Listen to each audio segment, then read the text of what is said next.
Insyaallah. Penting kita bahas. Tangga selanjutnya, tangga rohani kelima, al-usul. Apa? Al-usul. Jadi kalau udah sampai duduk sini, kita menjadi seorang apa yang disebut murid. Bukan murid, mursidun. Jadi tangga itu mendudukan manusia menjadi seorang guru gitu pengertiannya.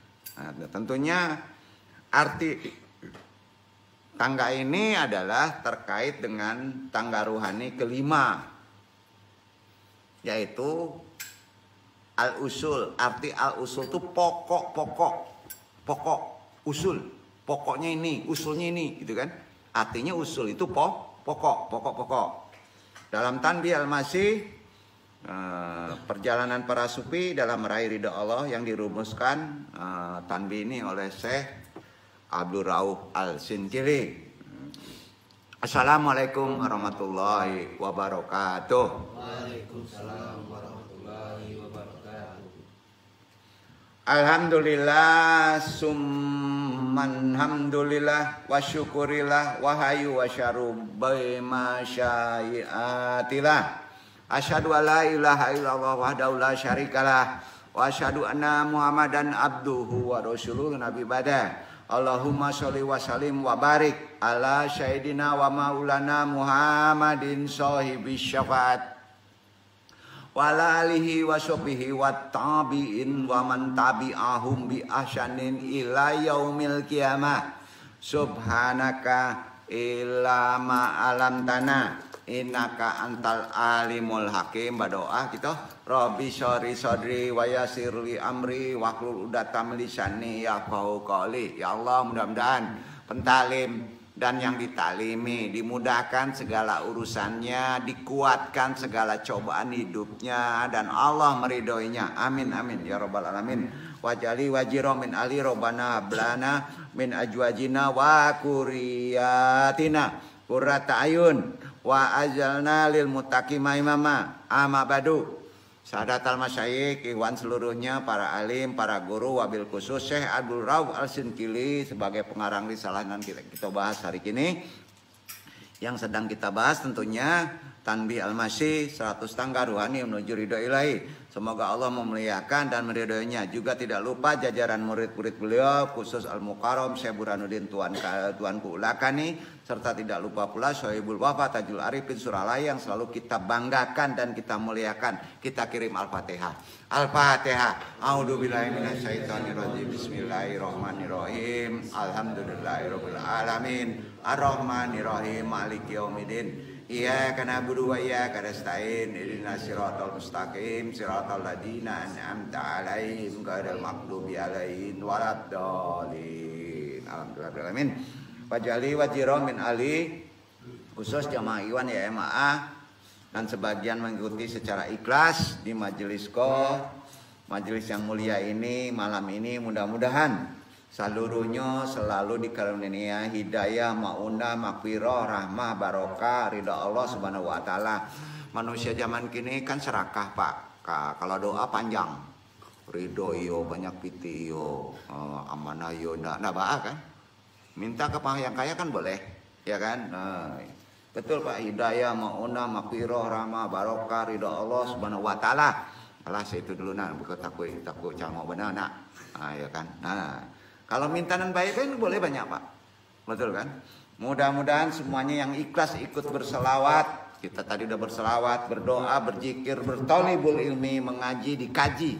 Semuanya mudah-mudahan tergolong orang yang mendapatkan syafaat Rasulullah Sallallahu Alaihi Wasallam. Insya Allah mudah-mudahan pula dijadikan orang-orang yang mendapatkan keselamatan, kemuliaan dan kebahagiaan fi dunya wa dunya wal akhirah. Insya Allah Andung sebagai pentalim masih terus mengingatkan baik yang hadir pada taklim hari ini, yang offline maupun yang online, seluruhnya muslimin muslimat dimanapun yang mendengar kaji ini, insya Allah rahimakumullah. Manjilah al-usul kita bahas secara runut dulu. Ini masuk pokok-pokok sudah yang sangat penting dalam kita mengejar derajat maqamat ruhani. Yang kelima sudah separuh berarti. Ya, yang kelima. namanya manjilah al-usul, artinya pokok-pokok. Merupakan persinggahan tangga ruhani kelima. Dalam manjilah ini ada 10 tangga ruhani, sama. Runutnya adalah sebagai berikut. Pertama, di yang kelima ini al-kasyad. Kasyad artinya tekad. Makomat tekad itu gimana? Yaitu menyengaja dalam hati untuk semata-mata akan taat selamanya pada Allah. Siapa yang keluar rumah bertekad untuk taat kepada Allah selama di perjalanan lalu gugur, langsung nyangkoknya di surga. Nggak pakai hisab. Ya, itu kelebihan makomat kasyad. Tekad kuat akan memupus keraguan, pasti. Kalau tekad kita kuat, menghilangkan keraguan. Tangga ruhani yang kedua, itu yang pertama. Yang kedua adalah manjilah al-usul. Tadi kasat. Al-usul, ya, dalam pengertiannya runut babnya yang kedua ini namanya al-azam, berketetapan. Tadi tekad, yang kedua azam. Azam itu berketetapan, ajak gitu kan? Ya, itu tangganya kedua pada kelompok al-usul. Orang harus membulatkan hati untuk mewujudkan tekad yang telah dicanangkan kan? Ya kan? Agar tidak berpaling ke lain tujuan yang dapat membuat ragu, tergoda, kemudian menyimpang. Jika sudah berketetapan, sisanya adalah tetapkan, itu disebut azam. Bawahnya tawakal. Kalau dulu kan diserahkan kepada Allah. Ya. Serahkan kepada Allah, udah pede aja. Itu serahkan ke Allah. Tapi kalau Allah kenimbang, wajar nggak ditolong?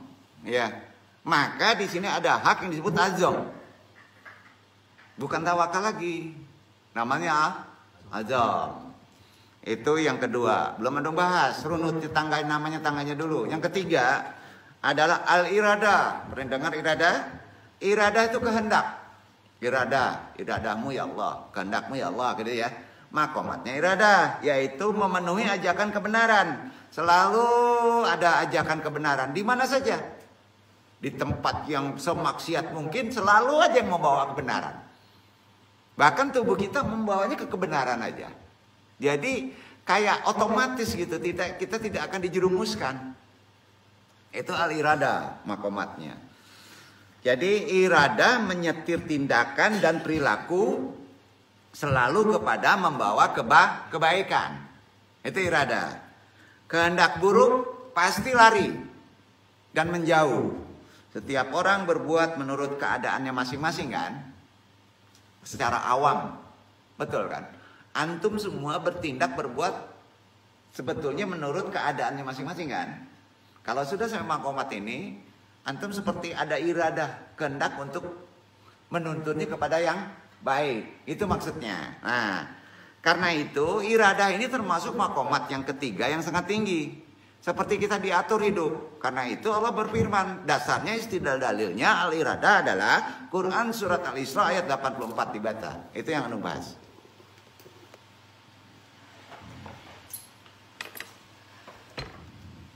Iqbal yang baca. Iqbal baca, Iwan terjemahkan. Iwan agak tegas menerjemahkannya. Iqbal kan vokal ya. Walaupun makrotnya mesti diberesin.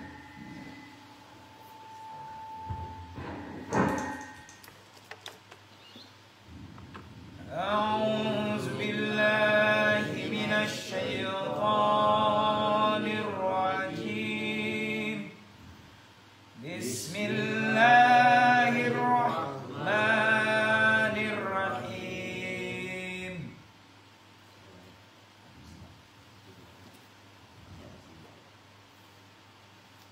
Kul ya'malu.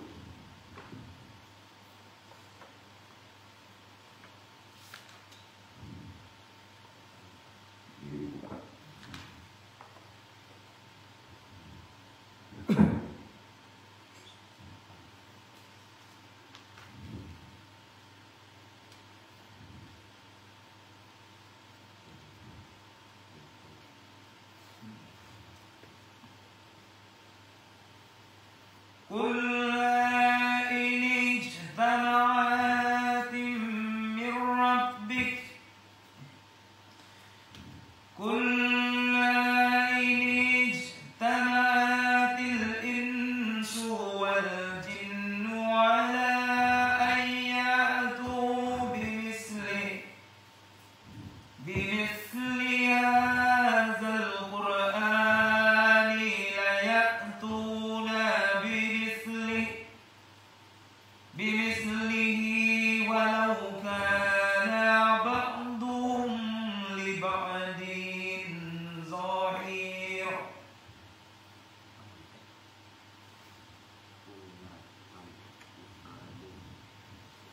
Ayatnya 84.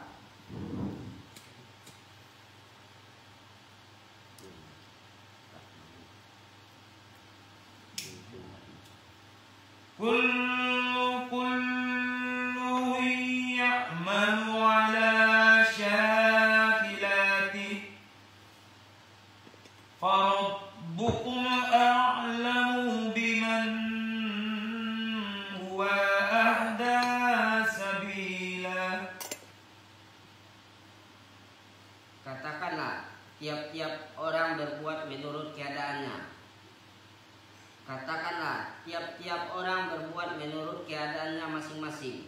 Maka Tuhanmu telah lebih mengetahui siapa yang lebih benar jalannya. Betul kan? Katakan ini kepada Nabi Muhammad, setiap orang itu berbuat sesuai dengan pembawaannya masing-masing. Kita bertindak itu membawa kehendak pribadinya masing-masing kan. Jadi ini ayat talqin loh. Kalau kita punya ikhwan, punya jemaah, punya anak, enggak juga berubah, ya. Sama ya. Talqinnya Isra ayat 84 salah satu yang paling tinggi. Tapi jangan langsung kena ini. Ini resikonya berat. Nah, beratnya kenapa? Mau tahu beratnya? Mereka nggak mau buat jelek, maunya masjid, kayak repot. Jadi sufi, talqin habis namanya. Ya. Maka rohmu lebih mengetahui siapa yang lebih benar jalannya. Maka dituntut menjadi jalan ke yang benar. Jadi nggak ada belok-belok gitu. Ya. Jadi kalau mau doa pakai ayat ini bagus banget. Tapi doa ya, jangan ditalqin ya.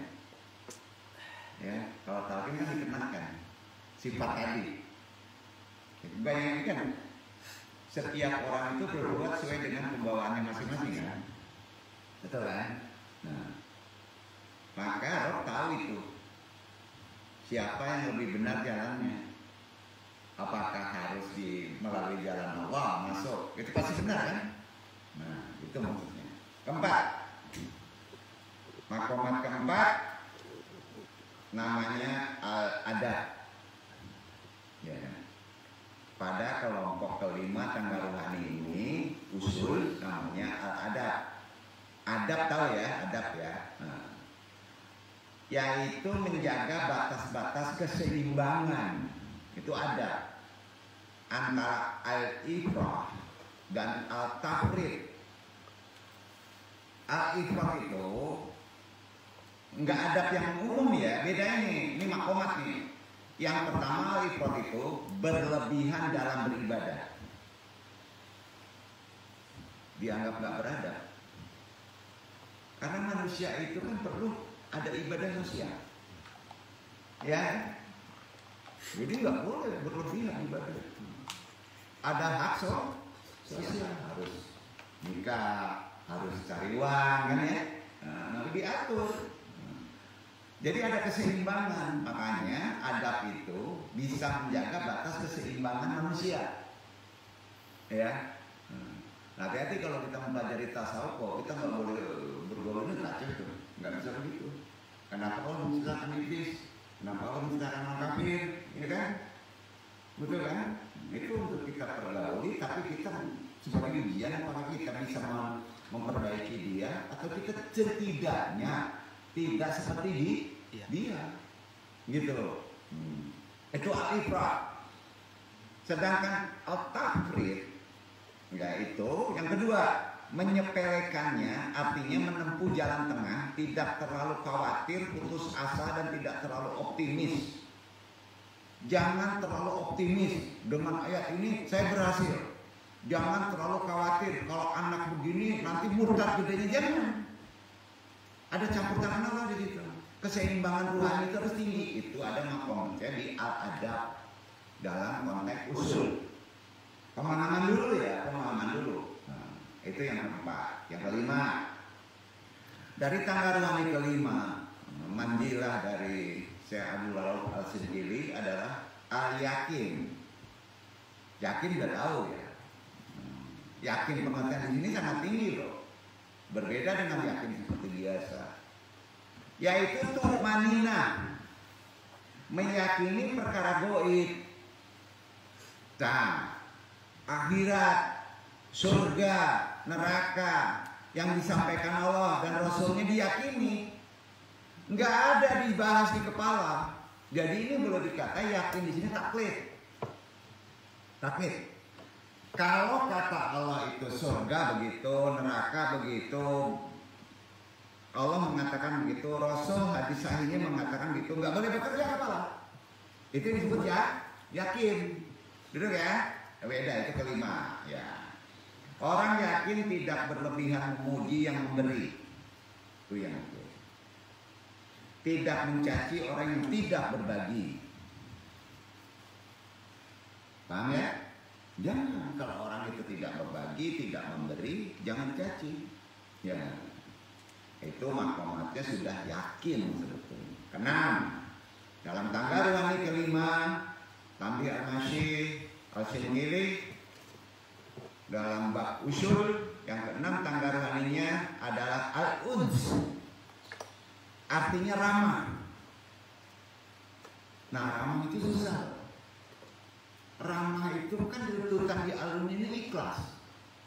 Ayo, kalau yang dulu dikasih sedekah gede, ramah banget ya, barokah ya, berkah gitu ya. Nah, itu kan harus dibawa dalam hati yang terdalam ya. Kalau dibuat-buat itu apa maunya? Bukan pun nama ons. Iya, alun. Jadi sulit memang Pak. Ramah itu. Jinak nyaman dengan Allah. Itu bahasanya. Al-Sijili mengaitkan hal ini mengutip dari Al-Harawi gurunya dan menjelaskan bahwa al-uns adalah ruhnya takarub. Takarub gak ada nyawa tanpa ada un. Un itu artinya ramah. Takarub itu artinya dekat dengan Allah. Kalau antum gak ramah, ya dibuat-buat ramahnya, antum sulit dekat dengan Allah. Itu takarub. Ini agak kaget-kaget karena makom itu tinggi ya. Ketaatan dan cinta yang melahirkan kedekatan itu uns. Tidak dekat kalau tidak nyaman dengan segala perintah dan larangannya. Gimana mau dekat? Kalau dengan perintah larangannya kita nggak nyaman, gimana bisa dekat dengan Allah? Ayo. Gimana mau nyaman hidup? Kalau antum membangkangi Allah, sepakat. Ini penting. Ya. Jadi itu yang tangga rohani uns. Keenam, ketujuh kita bahas.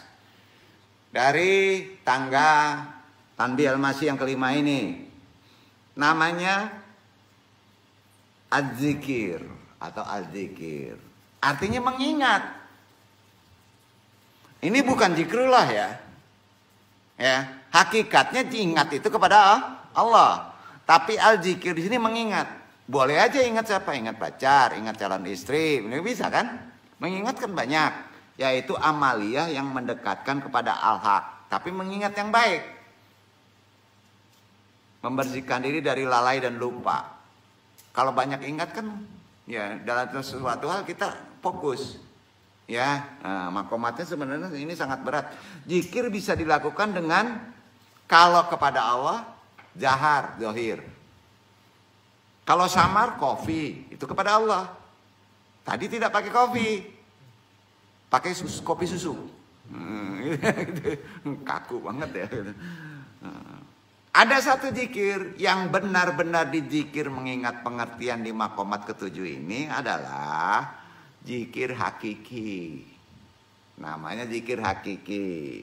Yang terakhir ini berarti selalu menghadirkan Allah dalam diri di mana saja. Berat nggak? Menghadirkan Allah. Ihsan itu di mana saja. Kapan saja. Maka antum pun tidak sadar dalam keadaan tidur, antum tetap terjaga. Itu makomatnya az-zikir. Kedelapan, tangga ruhani kedelapan adalah al-faqar. Fakor itu butuh. Ini harus dipahami sebagai akhlak yang paling sempurna butuh itu. Pada makomat usul tanbih al-Singkili. Akhlak sempurna adalah ternyata berada di pada usul di makomat ke-8 tangga ruhani namanya al-fakar. Akhlaknya sangat sempurna. Cerminannya, capaiannya, persinggahan tangga ruhani al-fakar ini berarti hanya membutuhkan Allah semata. Masya Allah, Masya Allah, Masya Allah, hanya Allah, hanya Allah. Itu berat loh. Karenanya orang yang fakir bukan yang tidak punya harta. Bukan. Melainkan yang bisa tetap fakir dalam kekayaannya. Nah, itu disebut al-fakar. Namanya gitu. 9. Baru ini kayu. Kayak al-ghina. Al-ghina. Kaya itu milik sempurna. Maksudnya yang sempurna itu kaya hati, kaya jiwa. Itulah hakikat kaya. No. Kaya harta. Islam tidak mengajarkan kaya harta. Karena itu titipan. Betul kan? Yang sempurna itu kaya hati, kaya jiwa. Itulah hakikatnya kaya. Seorang kaya adalah mereka yang merasa cukup dengan Allah kan? Ya. Dan tidak membutuhkan selainnya kan? Berat bro. Makanya makomat ghina itu berat. Karenanya al-ghina sangat terkait dengan al-fakar. Yang di atasnya. Butuh. Kayanya seorang hamba lain dengan maha kaya Tuhan. 10 terakhir. Makomat dari usul tangga ruhani ini. Ya. Terakhir ya. Tangga ke-10 adalah al-murad. Ini yang akan diterangkan. Kalau antum sudah sampai tangga ini maka antum berhak menjadi guru. Guru sejati itu murad. Apa? Murad. Guru gitar, guru vokal. Guru gitar muradun al-gitaris. Waduh repot nih. Amburadul tuh ya. Ya murad. Al-murad. Maka murad itu katakannya bisa dikatakan dalam torekot mursyid. Mursyidun. Ya. Makomat di sini pada tangga ruhani disebut al-murad. Artinya yang dikehendaki. Al-murad itu artinya yang dikehendaki. Yaitu yang terpilih dia angkat derajatnya menjadi lebih tinggi dari manusia awam. Guru kan? Ya. Nabi Muhammad SAW dikehendaki menerima Quran. Diberi wahyu. Maka dia guru seluruh makhluk. Nah, meski ia sendiri tidak pernah berharap. Nabi tidak berharap. Jadi mursyid itu tidak ada niat ingin. Duduk nggak? Itu malamatnya. Oh, gue pengen cita-cita saya jadi guru mursyid. Nggak masuk tuh. Karena itu ada kehendak. Kehendak siapa? Kehendak Allah. Jadi dasarnya mana? Mau jadi mahakarya ini, mahakarya seniman? Tidak bisa. Itu termasuk kehendak. Dasarnya al-firman Allah, Al-Qasas ayat 86 dibaca itu. Sudah sama. Wa ma kunta tarju'a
Dan kamu tidak pernah mengharap agar Al-Quran diturunkan kepadamu, tetapi ia diturunkan karena suatu rahmat yang besar dari Rabb-Mu.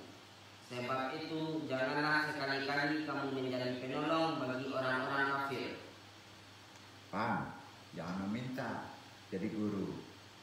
Nabi sendiri tidak mengharap kitab Al-Quran diturunkan kepadanya. Tidak. Iya kan? Tapi karena itu rahmat dari Rabb-Mu. Jadi masuk surga itu syaratnya apa? Banyak ibadah. Enggak kan? Rahmat Allah. Betul. Mau nikah karena ikhtiar.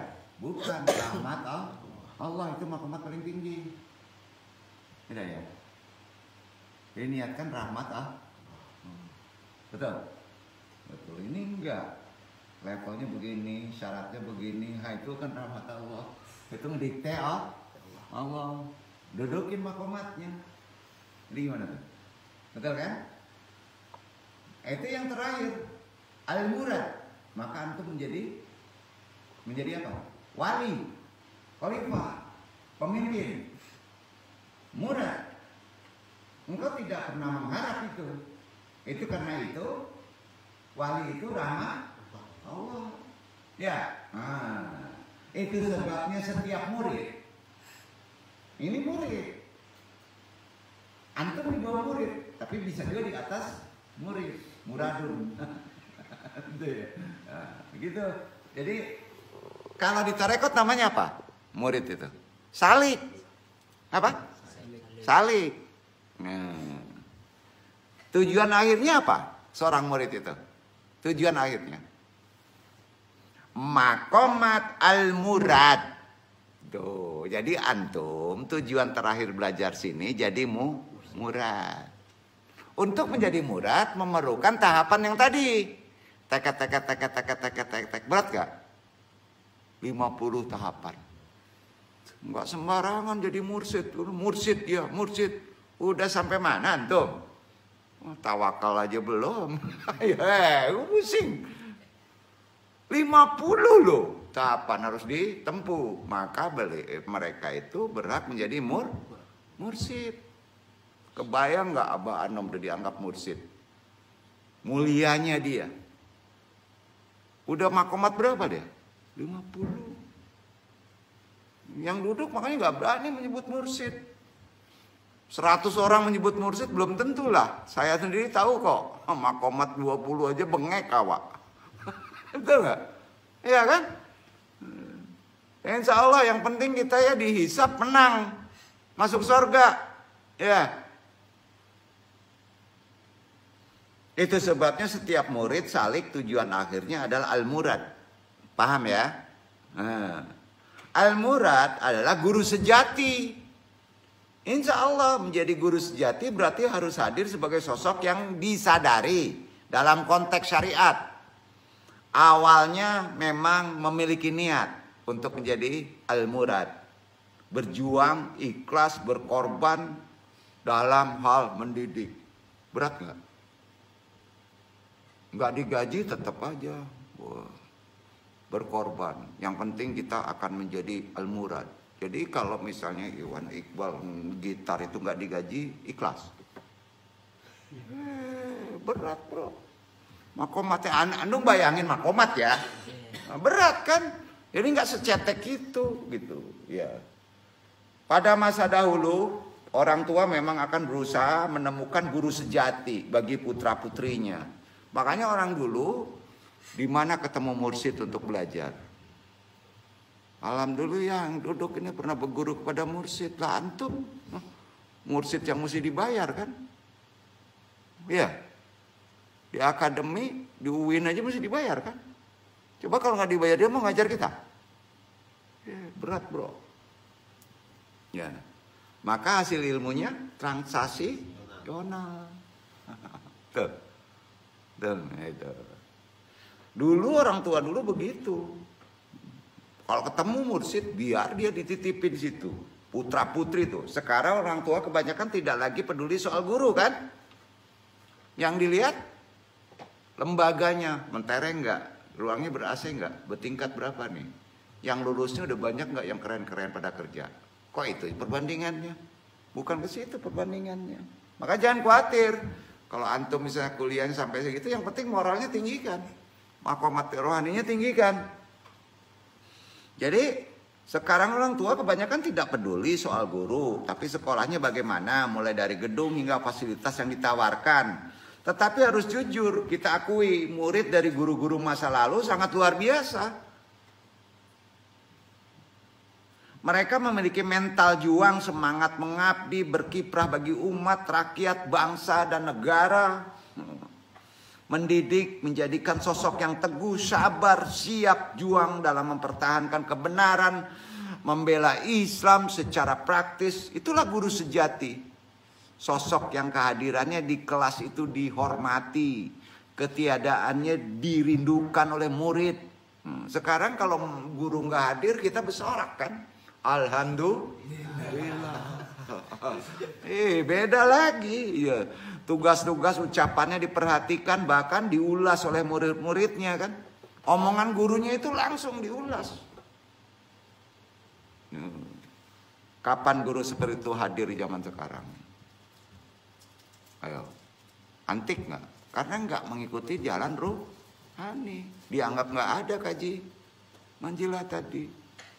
Dah, antum sebagai orang tua ya akan menjadi murad. Seorang guru yang sejati atau al-murad akan hadir manakala dalam dirinya hadir pancaran visi. Nah, itu silabusnya. Ya. Menterapi itu guru. Pertanyaannya visinya apa? Tanya dulu visinya apa. Atas dasar keimanan. Ya. Antum kalau ngajar sebagai guru, dosen apapun juga, sebagai orang tua, dasarnya keimanan. Kerabat, sahabat, bahkan secara terbuka masyarakat luas, semua itu dilakukan dengan tidak lagi melihat keuntungan pribadi apa yang bisa diperoleh. Bukan di situ, itu salah niat.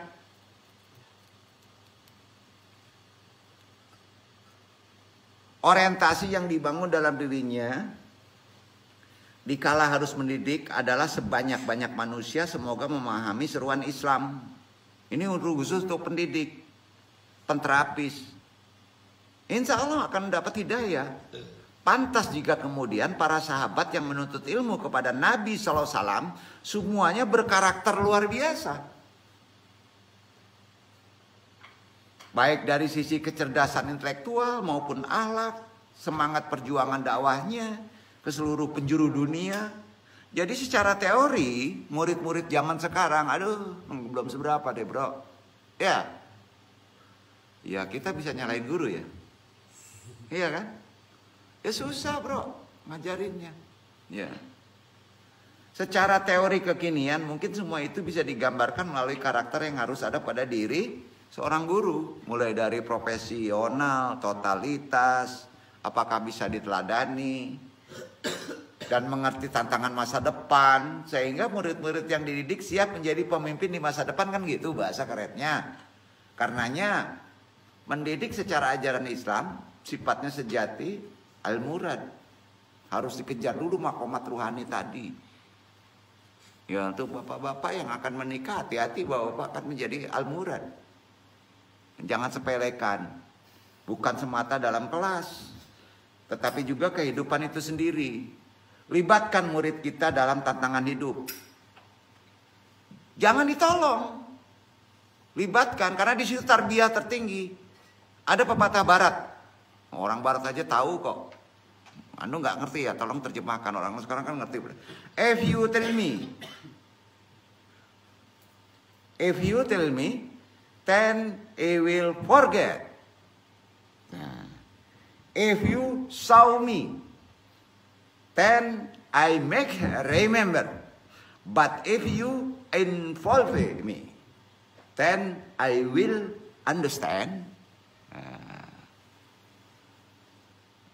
Lah, kok pada nganga? Paham ya? Iqbal paham? Alhamdulillah.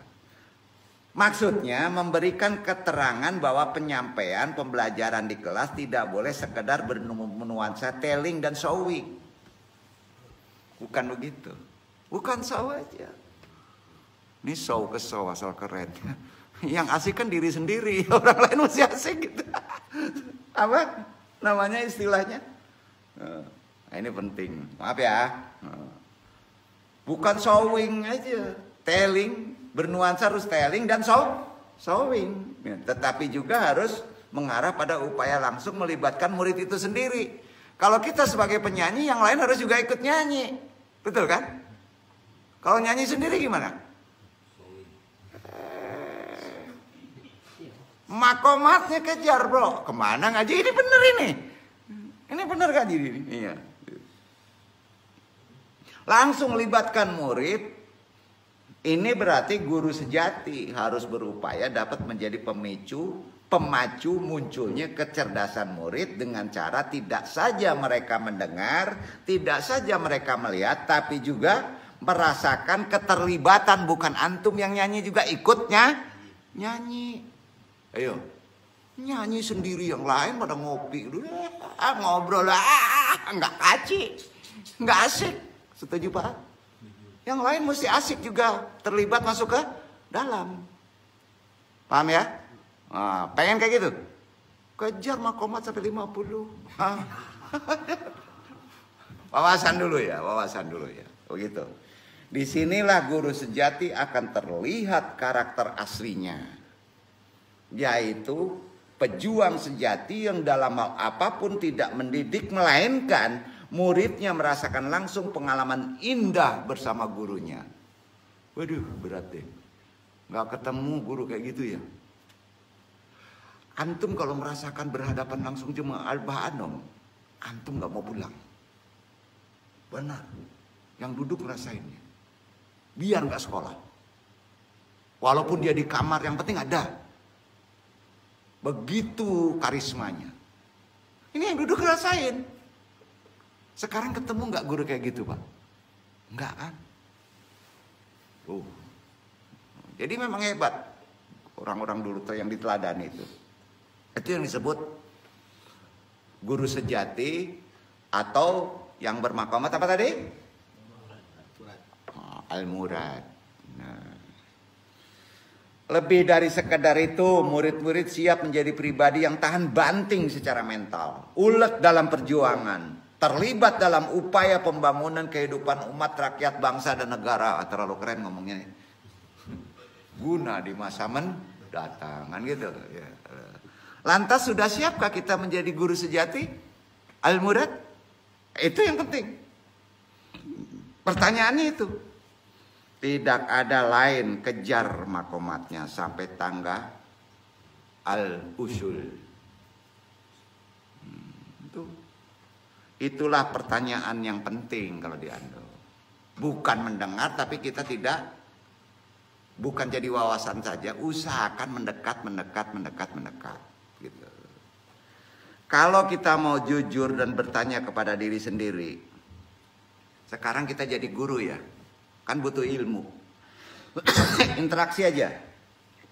Bertanya kepada diri, seberapa sering antum membaca buku? Oke, melalui internet kan baca buku juga itu ilmu. Boleh jadi jawaban hanya senyuman. Betul? Ya, ini kita ngomong seni aja ya kan, banyak orang seni. Boleh jadi kita jawabannya hanya senyuman. Nah, tersinggung-seringgung deh. Mengapa? Mengapa? Buku kini menjadi barang langka, betul kan? Nah, orang semakin jauh, bahkan mungkin asing ke buku. Betul? Orang membeli buku harga 100.000 mahal, terasa. Tapi kalau nongkrong di kafe menghabiskan 200.000 murah. Ya. Setuju nggak tuh? Ya kan? Artinya orientasi perut lebih besar daripada orientasi otak. Nggak enak ya. Jujur nih. Artinya apa? Orientasi perut itu zaman sekarang lebih berat daripada orientasi isi kepala. Sepakat? Tuh. Tanpa bermaksud menghubung-hubungkan ya Anung ya. Jika situasi politik di tanah air banyak berisi pertengkaran, rebutan, rampas-rampasan, jolim-joliman, makelar hukum, maka itu memang indikasi kuat bahwa kualitas otak zaman sekarang menurun. Betul? Iya kan? Sementara syahwat perut meningkat. Kan itu perkaranya. Itu udah diprediksi sama Quran. Karena nggak ngerti makomat derajat yang mesti dikejar. Tidak salah bahwa bangsa kita dibangun oleh orang-orang yang punya jalan pikiran ujungnya. Percaya nggak? Bangsa kita ini dibangun oleh orang yang punya jalan pikiran. Maksudnya gini, kita berpikir visioner ya. Mereka adalah pembaca ulet visioner, berjiwa tangguh dalam perjuangan. Kita dikuasai oleh mereka. Pertanyaannya dari mana jalan pikiran dibangun? Jika tidak dari membaca dulu. Islam kan ngajarin ikro. Setuju? Ikro. Dari mana dulu? Visioner. Baca kan? Nah. Tragis. Memang tepat untuk menggambarkan betapa kesadaran membaca di negeri kita ini rendah benar. Walaupun di negara maju itu komputerisasinya tinggi, tapi budaya membaca masih tinggi. Bahkan mengalahkan. Boleh survei. Andong survei loh. Sampai Inggris, Spanyol. Jalan-jalan Andong. Keren mana? Nggak percaya. Jadi kesadaran kita ini rendah. Kita sadari itu. Yang duduk ini mau percaya, mau buka, mau rahasianya. Pergi ke kamarnya di belakang itu. Itu satu tempat itu buku semuanya. Bukan mencontoh itu ya enggak. Memang seperti ada bawaan kesenangan. Seperti ada kesenangan. Beda Pak dengan melihat dari dunia digital beda. Baca buku ada fokus energi enggak? Ada spiritualnya enggak? Dengan membuka, dengan merenungnya, dengan cara melihat, beda. Mengajarin ya. Iqra itu gimana secara Islam? Pernah ya ada yang organisasi pendidikan keilmuan, kebudayaan, persyaratan PBB ya, bangsa-bangsa ya. United National Education, Science and Cultural Organization UNESCO. Betul. Nah, menunjukkan data persentase minat baca anak Indonesia ternyata berada di angka 0,01%. Masya Allah. Betul loh. Rendah banget. Berarti dari 10.000 anak Indonesia hanya 1 anak yang senang membaca. Aduh. 10.000 cuma 1. Kan gitu. Memang bener ya. Betul nggak? Coba perhatiin.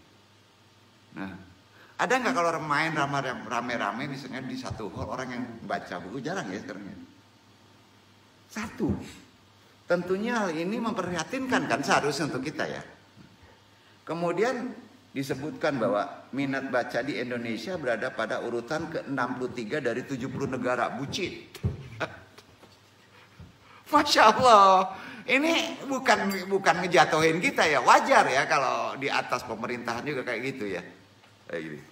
Terhadap fakta ini apa istilah yang tepat agar hadir kesadaran bahwa bangsa ini harus banyak membaca? Apa istilahnya?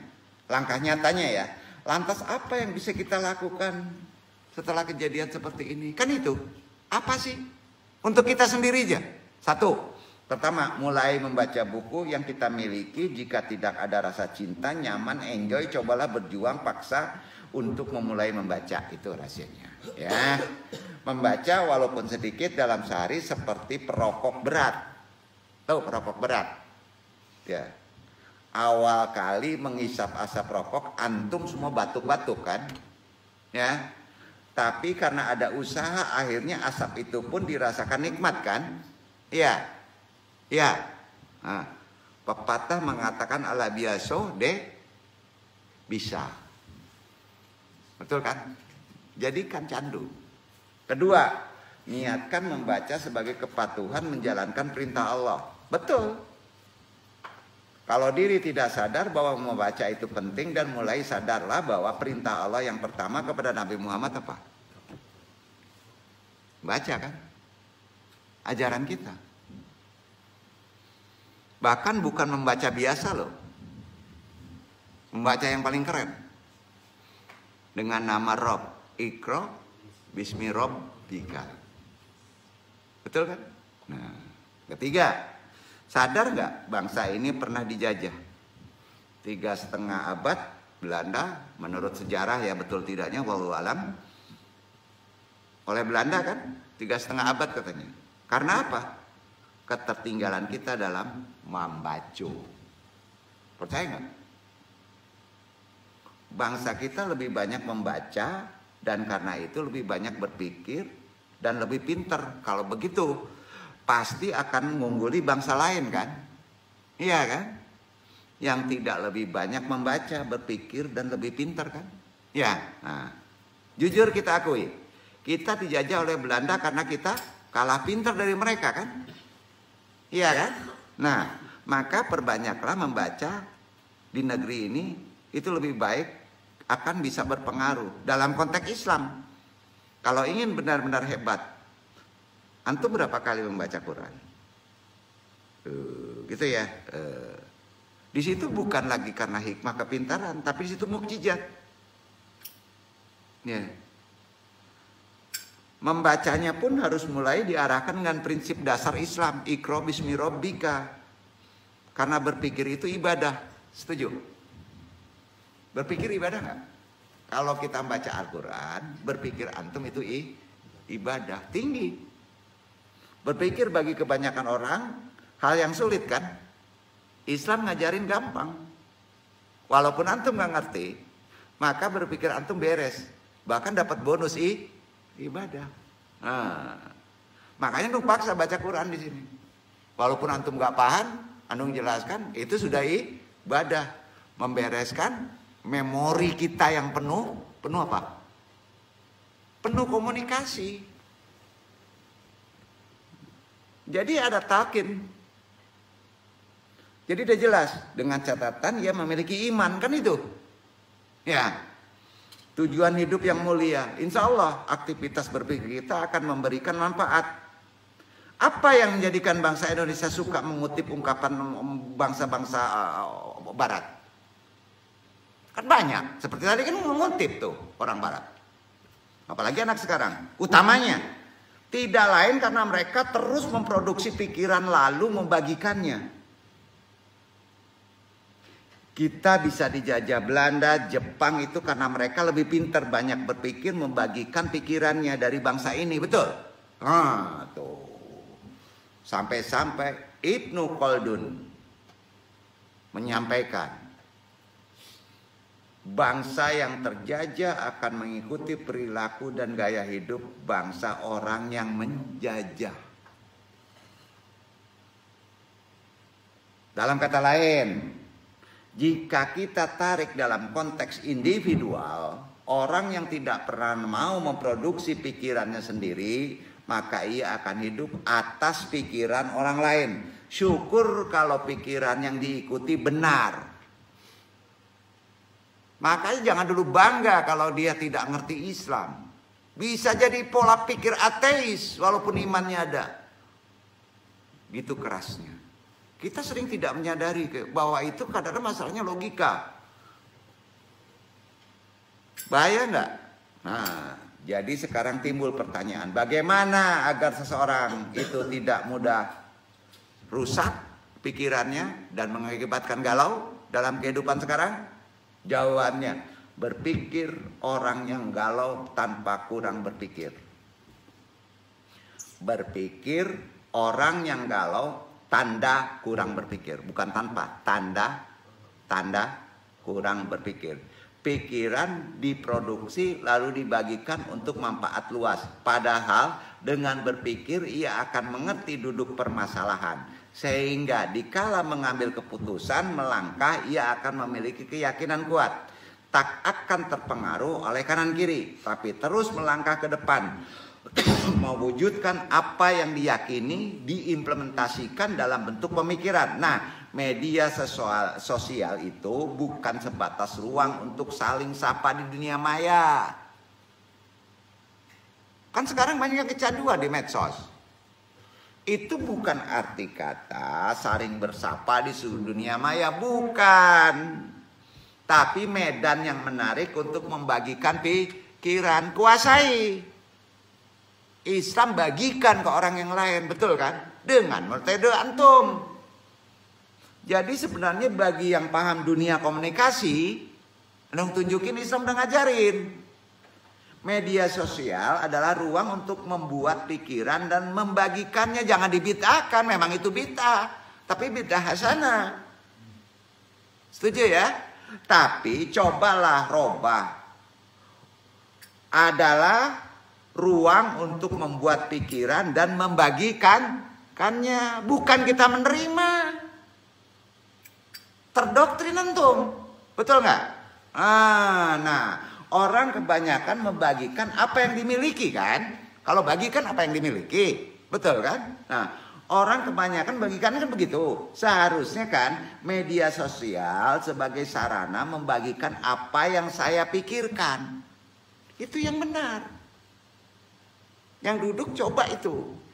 Jadi dia apa yang ada di pikiran yang duduk ini dibagikan ke luar secara Islam.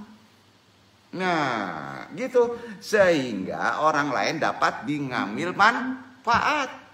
Nah, karenanya untuk membagikan tulisan hasil pikiran tidak harus elitis. Elit-elitan nggak perlu. Ayo, bingung.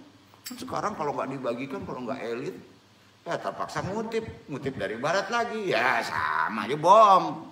Ribet. Kalau kental nuansa akademik kan ribet kan? Iya kan?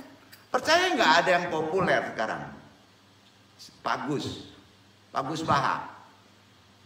Nggak intelektual kan? Intelektual nggak? Dia saja. Sampaikan saja apa yang kita rasakan dengan pemaknaan dan pikiran yang benar, itu aja. Kalau ini nggak benar jangan disampaikan. Gampang, nggak ribet. Setelah itu bagikan, insya Allah yang membaca akan mendapatkan manfaat. Betul. Kalau terlalu ribet dengan akademis gimana? Nge-like aja nggak ada nanti. Kalau mau dipikir lebih dalam, Facebook saja memang menantang orang untuk berpikir kan? Betul nggak? Pinternya orang-orang yang nyiptain Facebook nih. Kalau nama seorang itu Hadi misalnya, maka sebelum membuat status di Facebook ada kalimat yang interrogatifnya nggak? Apa coba? Apa yang kamu pikirkan Iqbal? Kalau Iqbal, dalam loh maknanya. Jangan-jangan dia ngutip ke Quran tuh. Iqra bismi rabbika. Kan gak kepikir sama kita. Jadi kan kita suruh membagikan pikiran. Bukan kita menerima pikiran. Jangan bodoh dong. Itu ajaran Quran. Membuka wawasan ya. Makomat kita beda. Bukan murid. Setuju gak? Guru. Ya yang gampang-gampang dulu ya. Jangan dulu ke makomat ini ya. Berat loh. Yang itu aja dulu. Itulah dorongan Al-Quran menyuruhnya begitu. Jangan-jangan, nah itu yang pencipta Facebook. Apa yang kamu pikirkan Iqbal? Apa yang kamu pikirkan Adang? Apa yang pikirkan Pak Al? Itu kita suruh membagikan pikiran kan? Setuju? Logika kita benar nggak tuh? Pintar berarti mereka kan? Dari mana dia ngambil? Kalau bukan dari Quran. Kelihatan kelemahan orang Islam. Apa tahu? Terlalu dibulet taklidkan Quran. Tahu nggak? Betul kan? Tidak ada penjabaran. Mesti gimana nya? Berpikir juga menjadi satu dorongan yang begitu ditekankan di dalam Al-Quran. Di antara melalui berbagai macam permisalan yang Allah hadirkan, termasuk tentang kedahsyatan Al-Quran itu sendiri. Dasarnya, pengen bagus pikiran kita, maqamat kita tinggi, menjadi al-murad. Sering-sering baca Quran surat Al-Hasyr 59 ayat 21. Baca.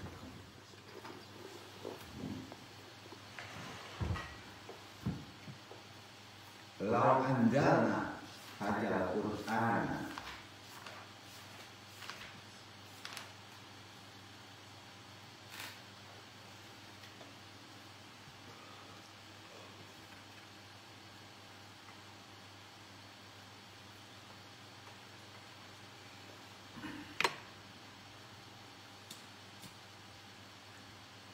لو أنزلنا هذا القرآن على جبل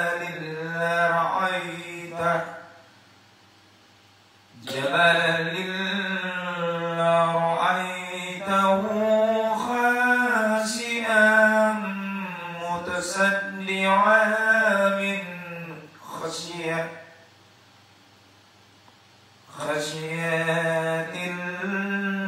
الله وتلك الأمثال نضربها للناس لعلهم تفكرون وتلك الأمثال نضربها للناس لعلهم يتفكرون.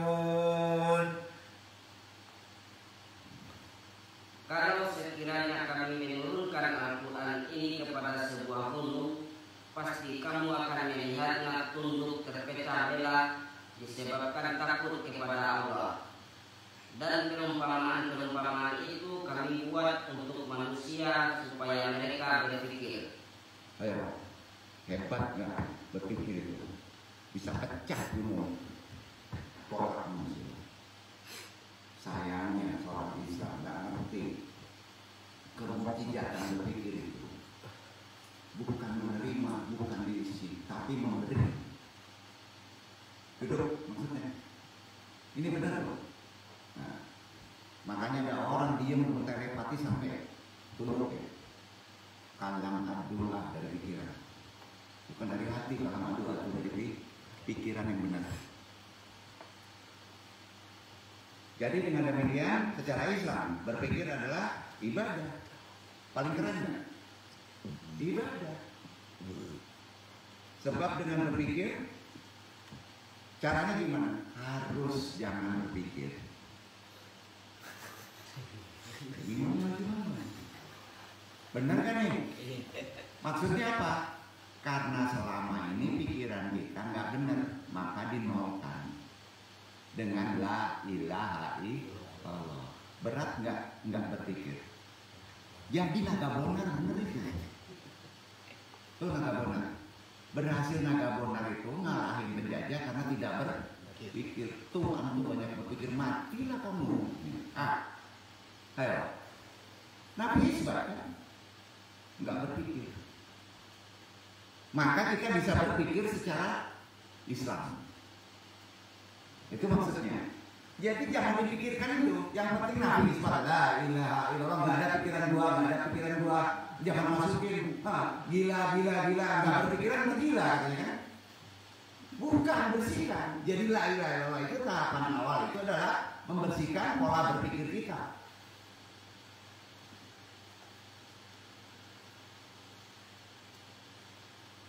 Paham ya sampai ini ya maksud yang dikaji kan? Makomatnya kayaknya biasa aja. Nah, sayang para ahlul filsafat, master hantu belau, terpaksa pas ngaji di sini dijelkan dulu. Iya, repot nggak? Harus. Terlalu pinter bahaya Pak. Bahaya. Caranya rapikan dulu. Itu takin fikrah.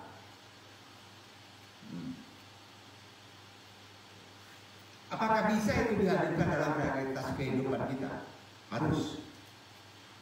Karena orang sekarang ini tidak berpikir menjadikan manusia tidak bisa mengingat. Salah. Salah. Salah nggak? Salah. Terbalik ya. Pengen beringat, jangan berpikir. Antum bisa fokus berpikir setelah nggak ingat tidur. Setuju? Maka refresh. Itu enggak supaya kita cerdas mikir. Udah ada Islam. Tidak berpikir menjadikan manusia tidak bisa mengingat. Tidak berpikir menjadikan manusia tidak dihargai. Nikmat-nikmat Allah yang begitu luar biasa. Tidak berpikir akan menjadikan manusia bertindak layaknya binatang. Salah.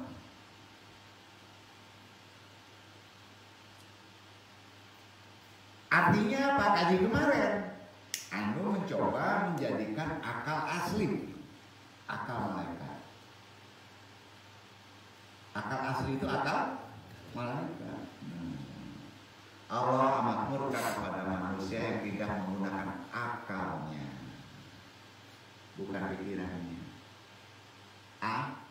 Akalnya, maka pikiran tadi sudah berubah menjadi akal. Ya, untuk naikkan akal, jerokan.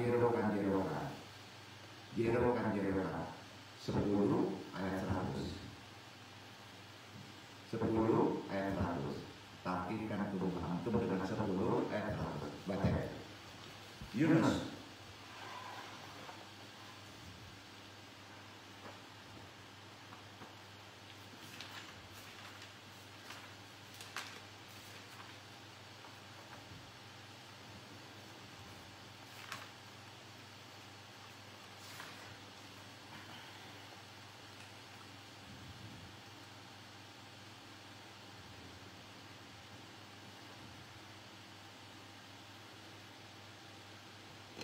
وما كان لنفس أن تؤمن إلا بإذن الله ويجعل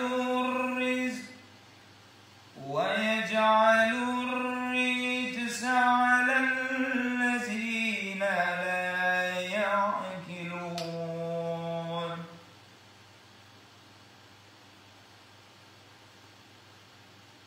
Dan tidak ada seorang pun akan beriman kecuali dengan izin Allah.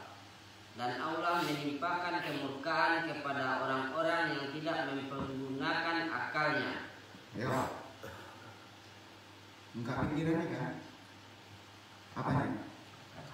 Akalnya, karena pikirannya maka naik akal. Di kepala itu nggak bisa dua masuk. Akal nggak akan bekerja kalau kita masih mikir. Kita memberikan pengarahan sama siapa saja, anak, tetangga, istri. Kalau pikirannya bekerja, akalnya jalan nggak? Tidak. Hantam dulu takdirkan itu.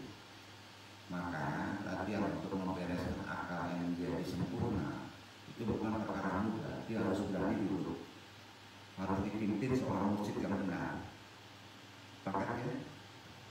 Insya Allah masih mau orang mau mendidik dengan takdir. Ya, jangan takut. Di sini tidak akan membunuh pikiran antum, tapi menaikkan akalnya. Ya. Jadi bagaimana kita menjadi orang yang ulul albab? Ternyata bukan pikirannya, akalnya. Tidak bisa berdiri sendiri. Ya. Pikiran itu caranya berpikir harus berzikir. Betul? Berpikir itu kan nggak bisa hilang, harus dengan zikir. Zikir itu zikrullah, ingat Allah. Maka akal antum dituntun sampai malam. Alam malaikat. Alam malaikat nggak begini. Alam malaikat ada di ini, gitu. jadilah pemenang, ya. Jangan jadi pecundang dalam kehidupan kita. Jadikan akalmu menjadi akal malaikat. Wabillahi hidayah, mudah-mudahan ini bermanfaat. Terkait kaji, sebenarnya kaji ini masih ada satu sesi lagi yang mesti disampaikan untuk tadi makomat kelima ini dari manjilah ini, ya. Insya Allah besok lagi mudah-mudahan bermanfaat. Baik di Bandung. Wassalamualaikum warahmatullahi wabarakatuh.